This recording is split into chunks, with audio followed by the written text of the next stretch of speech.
সালাম আলাইকুম। ভালো আছেন নি দাদু?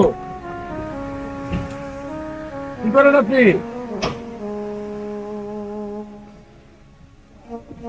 বৃষ্টিতে ভিজে? হ্যাঁ?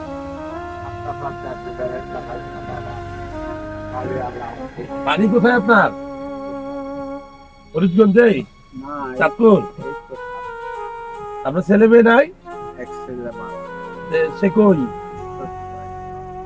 মানে ছেলে শ্বশুর বাড়ি থাকে? আপনি খোঁজ খবর নেয় না?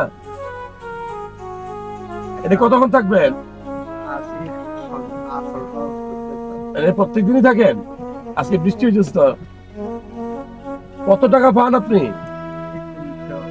200?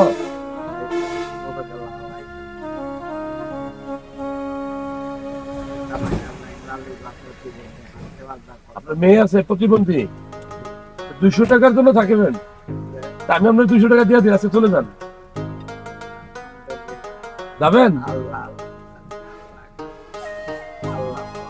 আপনার 200 টাকা দিয়ে দেই, আজকে বৃষ্টির দিন তো, বাসায় চলে যান। হ্যাঁ, এই ধরেন আপনাকে 200 টাকা দিছি, আপনি বাসায় চলে যাবেন আজকে। দাদি আছে? অসুখ? ছেলে আপনার খোঁজ খবর রাখে না? রাখে না? সে কি শ্বশুর বাড়ি থাকে? ধরেন এই যে আরো 200 টাকা ছেলে দাদিরে দিবেন, দাদিরে। এটা আপনার, এটা দাদির হবে। আর এই 100 টাকা দিছি, আপনি ফল কিছু কিনে খাবেন। আপনি কিন্তু চলে যাবেন, আজকে ছুটি আপনার। তাহলে বাসায় যাবেন নি? আপনার মন চাইলে বাসায় চলে যেতে পারেন, ঠিক আছে? ভালো থাকবেন, দোয়া করবেন। আসসালামু আলাইকুম।